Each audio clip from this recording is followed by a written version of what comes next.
ಗೋಪಾಲ್ಪುರ ಗ್ರಾಮದಲ್ಲಿ 4 ಅಂತಸ್ತಿನ ಒಂದು ಹಳೆ ಬಂಗ್ಲೆ ಇತ್ತು.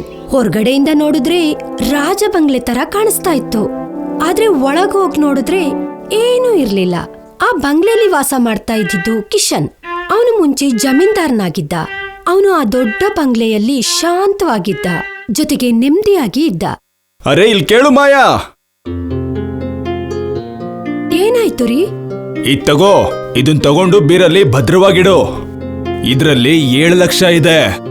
ಏನು 7 ಲಕ್ಷನಾ? ಹಾ, ನೆನ್ಪಿದ್ಯಾ ನಾನ್ ನಿನ್ಗೆ ಹೋದ್ ತಿಂಗಳು ಏನಂತ ಹೇಳಿದ್ದೆ ಅಂತ? ಜಮೀನ್ ಮೇಲ್ ಮಾಡಿದ ಸಾಲ ಎಲ್ಲ ಈಗ ಪೂರ್ತಿಯಾಗಿ ಮುಗ್ದಿದೆ. ಇದು ಅದ್ರ ದುಡ್ಡೆ. ಏನೋ ಇದು ನಿಜನಾ? ವಾವ್ ರೀ, ಇದೊಂದು ಪವಾಡನೆ. ನಿಮ್ಮ ಕಷ್ಟಗಳೆಲ್ಲ ದೂರ ಆಗೋಯ್ತು.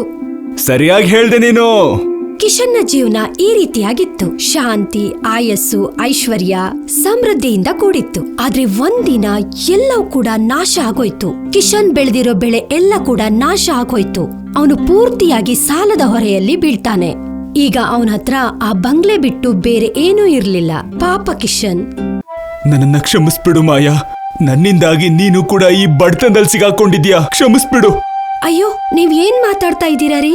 ನಾನ್ ನಿಮ್ ಜೊತೆಗೆ ತುಂಬಾ ಸಂತೋಷದಿಂದ ಇದ್ದೆ. ಇವಾಗ ಈ ಪರಿಸ್ಥಿತಿಲೂ ಕೂಡ ನಾನು ನಿಮ್ ಜೊತೆಗೆ ಇರ್ತೀನಿ. ನಿಮ್ನ ನೀವು ಬೈಕೋಬೇಡಿ. ಮಾಯಾಳ ಮಾತ್ ಕೇಳಿ ಕಿಶನ್ಗೆ ಸ್ವಲ್ಪ ಸಮಾಧಾನ ಆಯ್ತು. ಅವನು ತನ್ನ ಹಣೆ ಬರನ ಬಯ್ಯೋ ಬದಲು ಅದನ್ನ ಸ್ವೀಕಾರ ಮಾಡ್ತಾನೆ. ಅವನು ತನ್ನ ಮನೆಯನ್ನ ನಡೆಸೋದಿಕ್ಕೋಸ್ಕರ ಒಂದು ಕಟ್ಟಡದ ಕೆಲಸದಲ್ಲಿ ಕಾರ್ಮಿಕನಾಗಿ ಸೇರ್ಕೋತಾನೆ. ಪ್ರತಿದಿನ ಅವನಿಗೆ ಒಂದಷ್ಟು ದುಡ್ಡು ಸಿಗ್ತಾ ಇತ್ತು. ಅವನು ಇದೇ ತರ ಜೀವನನ ಸಾಗಿಸ್ತಾ ಇದ್ದ. ಆದ್ರೆ ಅವನು ತರ್ತಾ ಇದ್ದಂತ ಸಂಬಳ ಇಬ್ರಿಗೂ ಸಾಕಾಗ್ತಾ ಇರ್ಲಿಲ್ಲ. ಅಯ್ಯೋ ಮಾಯಾ, ಎಲ್ ಕೇಳಿಲ್ಲಿ, ದೀಪಾವಳಿ ಬರ್ತಾ ಇದೆ. ಈ ಸರಿ ಸಿಹಿ ಏನ್ ಮಾಡ್ತೀಯಾ?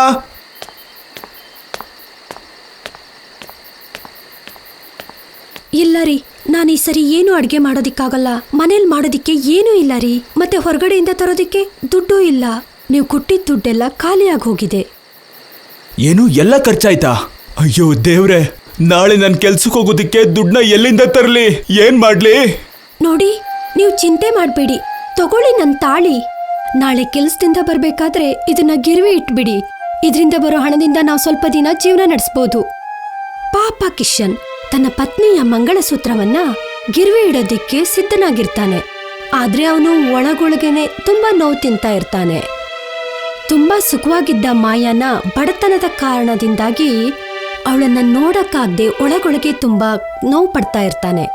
ಅಯ್ಯೋ ದೇವ್ರೆ, ನನಗೆ ಯಾಕೆ ಈ ತರ ಎಲ್ಲಾ ಸರಿನೂ ಆಗ್ತಾನೆ ಇರುತ್ತೆ? ನಾನ್ ಯಾರಿಗೂ ಮೋಸ ಮಾಡಿಲ್ವಲ್ಲ. ಆದ್ರೂ ಕೂಡ 5 ವರ್ಷದಿಂದ ನನ್ನ ಪರಿಸ್ಥಿತಿ ಪ್ರತಿ ಸರಿ ಹಾಳಾಗ್ತಾ ಇದೆ. ಏನ್ ಮಾಡ್ಲಿ?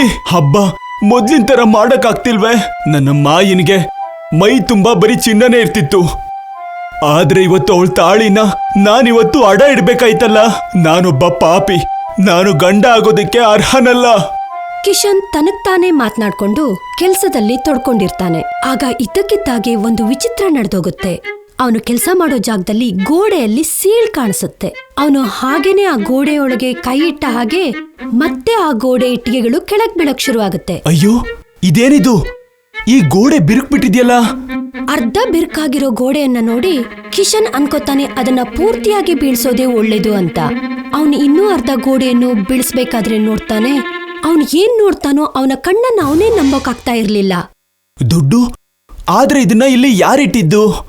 ಬಿಡು ಕಿಶನ್, ಯಾಕೆ ಯೋಚನೆ ಮಾಡ್ತೀಯಾ? ನಿನಗೆ ಅದೃಷ್ಟದ ಬಾಗ್ಲು ತೆಗ್ದಿದೆ ಅನ್ಸುತ್ತೆ. ಗೋಡೆಯ ಒಳಗಿರುವಂತಹ ದುಡ್ಡಿನ ಕಂತನ್ನ ನೋಡಿ ಕಿಶನ್ ಖುಷಿಯಿಂದ ಮುಳುಗೋಗ್ತಾನೆ. ಈಗ ಅವನು ಮಾಯಾಳ ಮಂಗಳಸೂತ್ರವನ್ನ ಗಿರ್ವೆ ಇಡೋ ಅವಶ್ಯಕತೆ ಇರ್ಲಿಲ್ಲ. ಕೆಲ್ಸ ಮುಗಿಸ್ಕೊಂಡು ಹೋಗ್ಬೇಕಾದ್ರೆ ಕಿಶನ್ ಅನ್ಕೋತಾನೆ ಈ ದುಡ್ಡಿನ ವಿಚಾರನ ಯಾರಿಗೂ ಹೇಳ್ಬಾರ್ದು ಅಂತ. ಅದಕ್ಕೆ ಅವನು ಒಡೆದೋಗಿರೋ ಗೋಡೆನ ಮತ್ತೆ ಕಟ್ಟೋದಿಕ್ಕೆ ಶುರು ಮಾಡ್ತಾನೆ. ಮತ್ತೆ ಅವನು ಮನೆಗೆ ಹೋಗ್ತಾನೆ. ಮಾಯಾ, ಮಾಯಾ, ಇಲ್ ನೋಡು, ದುಡ್ಡು. ದುಡ್ಡು? ಇಷ್ಟೊಂದು ದುಡ್ಡು ನಿಮ್ಮ ಹತ್ರ ಎಲ್ಲಿಂದ ಬಂತು? ಭಗವಂತ ಕೊಟ್ಟಿದ್ದು. ಭಗವಂತನ? ಅಯ್ಯೋ, ಈಗ ಪ್ರಶ್ನೆ ಮಾಡೋದನ್ನ ನಿಲ್ಸು. ಇತ್ತಗೋ ನಿನ್ನ ತಾಳಿ. ಈಗ ನೀನು ನಿನ್ ತಾಳಿನ ಅಡ ಇಡೋ ಅವಶ್ಯಕತೆ ಇಲ್ಲ. ಈಗ ಎಲ್ಲ ಸರಿ ಹೋಗುತ್ತೆ. ಈ ಸಾರಿ ದೀಪಾವಳಿ ಹಬ್ಬನ ಅದ್ದೂರಿಯಾಗಿ ಆಚರಿಸೋಣ. ಕಿಶನ್ನ ಮಾತ್ ಕೇಳಿ ಮಾಯಾ ಶಾಕ್ ಆಗ್ಬಿಡ್ತಾಳೆ. ಇಷ್ಟು ದಿನ ಆದ್ಮೇಲೆ ಕಿಶನ್ನಲ್ಲಿರೋ ಖುಷಿನ ನೋಡಿ ಅವಳೇನು ಮಾತೇ ಆಡೋದಿಲ್ಲ. ದಿನ ಕಳೆದಂತೆಲ್ಲ ಕಿಶನ್ನ ವ್ಯವಹಾರದಲ್ಲೂ ಕೂಡ ಬದಲಾವಣೆ ಆಯ್ತು. ಅವನು ದಿನಾಲೂ ಅದೇ ಭಾಗದಿಂದ ದುಡ್ಡನ್ನ ಎತ್ಕೋತಾ ಇದ್ದ. ಮತ್ತೆ ಮನೆಗ್ ತಂದು ಖರ್ಚು ಮಾಡ್ತಾ ಇದ್ದ. ಮಾಯಾ ಅದನ್ನ ಮೊದಲ ಬಾರಿಗೆ ನೋಡ್ತಾಳೆ. ಅವಳು ಇದ್ರ ಬಗ್ಗೆ ಒಂದಿನ ಮಾತಾಡೋದಿಕ್ಕೆ ನಿರ್ಧಾರ ಮಾಡ್ತಾಳೆ. ಇಲ್ ಕೇಳಿ, ಹೇಳು. ನೀವು ಡೈಲಿ ಇಷ್ಟೊಂದು ದುಡ್ಡನ್ನ ಎಲ್ಲಿಂದ ತರ್ತಾ ಇದ್ದೀರಾ? ಅಯ್ಯೋ, ಹೇಳಿದ್ನಲ್ಲ ದೇವ್ರು ಕೊಟ್ಟಿದ್ದು ಅಂತ. ಆದ್ರೂ ನೀವ್ ಯಾಕೆ ಆ ಮಾತನ್ನ ನನ್ನ ಹತ್ರ ಕ್ಲಿಯರ್ ಆಗಿ ಹೇಳ್ತಾ ಇಲ್ಲ? ನೀವೇನಾದ್ರೂ ತಪ್ಪಾಗಿ... ಏನು ತಪ್ಪ? ನಿನಗನ್ಸುತ್ತಾ ನಾನೇನಾದ್ರೂ ತಪ್ಪು ಮಾಡಿ ದುಡ್ಡು ತಗೊಂಡ್ಬರ್ತಾ ಇದ್ದೀನಿ ಅಂತ? ಇಲ್ಲ, ನನ್ ಮಾತಿನ ಅರ್ಥ ಅದಲ್ಲ. ಹಾಗಾದ್ರೆ ಪ್ರಶ್ನೆ ಕೇಳ್ಬೇಡ ನೀನು. ನಾನು ಹೇಳ್ದೆ ಅಲ್ವಾ, ನಾನೇನು ತಪ್ಪು ಕೆಲಸ ಮಾಡ್ತಾ ಇಲ್ಲ. ನನ್ ಮೇಲೆ ನಂಬಿಕೆ ಇಡು. ಆಯ್ತು ರೀ, ಇನ್ ಮುಂದೆ ನಾನೇನು ಕೇಳೋದಿಲ್ಲ. ಕಿಶನ್ನ ಆ ಉತ್ತರನ ಕೇಳಿ ಮಾಯಾ ತುಂಬಾ ಗಾಬರಿಯಾಗಿದ್ಲು. ಅವಳಿಗೆ ಕಿಶನ್ ಮೇಲೆ ಅನುಮಾನ ಜಾಸ್ತಿ ಆಗಿತ್ತು. ಅವಳು ಅವನನ್ನ ನಂಬೋದಕ್ಕಿಂತ ಹೆಚ್ಚಾಗಿ ಅವನ ಮೇಲೆ ಒಂದು ಕಣ್ಣಿಟ್ಟಿರ್ತಾಳೆ. ಕೊನೆಗೂ ಎಷ್ಟೋ ದಿನದಿಂದ ಮುಚ್ಚಿಟ್ಟಿರೋ ಸತ್ಯ ಹೊರಗ್ ಬರುತ್ತೆ. ಅಲ್ಲ, ನೀವು ಏನ್ ಮಾಡ್ತಾ ಇದ್ದೀರಾ? ನೀನ್ ಇಲ್ಲೇನ್ ಮಾಡ್ತಾ ಇದ್ಯಾ? ನೋಡೋದಿಕ್ ಬಂದಿದೀನಿ ನೀವೇನ್ ಪಾಪ ಮಾಡ್ತಾ ಇದ್ದೀರಾ ಅಂತ. ಇದು ಪಾಪ ಅಲ್ಲ ಮಾಯಾ, ಇದು ದೇವರ ಕೃಪೆ. ಇಲ್ಲ ರೀ, ಇದು ಭಗವಂತ ಕೊಟ್ಟಿರೋದಲ್ಲ. ಇದು ಯಾರೋ ಮುಚ್ಚಿಟ್ಟಿರುವಂತಹ ಬ್ಲಾಕ್ ಮನಿ. ಆದ್ರೇನಂತೆ ಈಗ ಇಲ್ಲಿಟ್ಟಿರೋದು ಯಾರಿಗೂ ಗೊತ್ತಿಲ್ಲ ತಾನೆ. ನಾವಿದನ್ನ ಯೂಸ್ ಮಾಡ್ಕೊಂಡ್ರೆ ಇದ್ರಲ್ಲಿ ತಪ್ಪೇನಾಗತ್ತೆ? ಯಾರಿಗೂ ಗೊತ್ತಿಲ್ಲ, ಆದ್ರೆ ನಮಗ್ ಗೊತ್ತಿದೆ ಅಲ್ವಾ, ಇದು ಪಾಪ. ನಾನ್ ಇಂಥ ದುಡ್ಡಿಂದ ಜೀವನ ಮಾಡಲ್ಲ. ನೀವ್ ಇದನ್ನ ನಿಲ್ಸ್ಲಿಲ್ಲ ಅಂದ್ರೆ ನಾನ್ ನನ್ನ ಅಮ್ಮನ್ ಮನೆಗೆ ಹೋಗ್ತೀನಿ. ಕಿಶನ್ ತುಂಬಾ ಕೋಪದಲ್ಲಿದ್ದ. ಅವನು ಮಾಯಾ ಮಾತನ್ನ ಕೇಳ್ತಾನೆ ಇರ್ಲಿಲ್ಲ. ಅವನು ತುಂಬಾ ಕೋಪಗೊಂಡಿದ್ದ. ಏನ್ ಹೇಳ್ದೆ ನೀನು? ನಿನ್ ತಾಯಿ ಮನೆಗೆ ಹೋಗ್ತೀಯಾ? ಸರಿ, ಹೋಗು. ಆದ್ರೆ ನೆನ್ಪಿಟ್ಕೋ, ನಾನಿದನ್ನೆಲ್ಲ ನಿಲ್ಸೋಲ್ಲ. ನಾನು ಬಡತನದಿಂದ ಸಾಕಾಗಿದ್ದೀನಿ. ಕೊನೆಗೂ ಯಾವ ರೀತಿ ಭಯ ಇತ್ತೋ ಆ ಭಯ ಎದುರಿಗೆ ಬಂದೋಯ್ತು. ಕಿಶನ್ನ ಈ ಬುದ್ಧಿಯಿಂದ ಮಾಯಾ ತನ್ನ ತಾಯಿ ಮನೆಗೆ ಹೊರಟ್ಬಿಡ್ತಾಳೆ. ಕಿಶನ್ ಹಣದ ಆಸೆಯಲ್ಲಿ ಮುಳುಗೋಗಿರ್ತಾನೆ. ಅವನ್ ಅನ್ಕೊಂಡಿದ್ದ ಮಾಯಾಗೆ ಇವತ್ತಲ್ಲ ಅಂದ್ರೆ ನಾಳೆ ಅವಳ ತಪ್ಪಿನ ಅರಿವಾಗುತ್ತೆ ಅಂತ, ಮತ್ತೆ ಅವಳು ವಾಪಸ್ ಬರ್ತಾಳೆ ಅಂತ. ಆದ್ರೆ ಅದು ತುಂಬಾ ವಿಪರೀತ ಆಗೋಯ್ತು. ಮಾಯಾ ಇಲ್ದೆ ಕಿಶನ್ ಒಂಟಿಯಾಗಿ ಹೋಗಿದ್ದ. ಈಗ ಅವನಿಗೆ ಅವನ ತಪ್ಪಿನ ಅರಿವಾಗಿತ್ತು. ಅಯ್ಯೋ ದೇವ್ರೆ, ನಾನು ಏನ್ ಮಾಡ್ದೆ? ದುಡ್ಡಿನ ಆಸೆಯಿಂದಾಗಿ ನಾನು ನನ್ನ ಲಕ್ಷ್ಮಿನ ಮನೆಯಿಂದ ಹೊರಗಡೆ ಹೋಗೋದಕ್ ಬಿಟ್ಟೆ. ನಾನ್ ತಪ್ಪು ಮಾಡ್ದೆ. ಈಗ ನನಗೆ ಗೊತ್ತಾಯ್ತು ನಾನು ಏನ್ ಮಾಡ್ಬೇಕು ಅಂತ.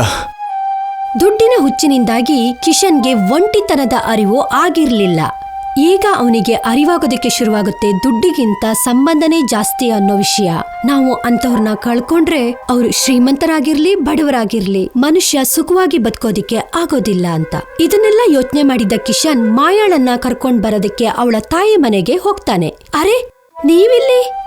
ಹಾ ಮಾಯಾ, ನನ್ನನ್ನು ಕ್ಷಮಿಸ್ಬಿಡು. ನಾನ್ ನಿನ್ ಜೊತೆ ತುಂಬಾ ಕೆಟ್ಟಾಗಿ ನಡ್ಕೊಂಡೆ. ನನಗೀಗ ದುಡ್ಡು ಬೇಕಾಗಿಲ್ಲ. ನನಗೆ ನಿನ್ನ ಅವಶ್ಯಕತೆ ಇದೆ, ಮತ್ತೆ ನಮ್ಮ ಪುಟ್ಟ ಸಂಸಾರ. ಈ ರೀತಿಯಾಗಿ ಮಾಯಾ ಮತ್ತು ಕಿಶನ್ನ ಜೀವನದ ಕತೆ ಸುಖವಾಗಿ ಅಂತ್ಯವಾಗುತ್ತೆ. ಅವರಿಬ್ರು ತಮ್ಮ ಚಿಕ್ಕ ಸಂಸಾರದಲ್ಲಿ ಸುಖ, ಶಾಂತಿ ಮತ್ತು ನೆಮ್ಮದಿಯಾಗಿ ಬದುಕೋದನ್ನ ಕಲ್ತ್ರು.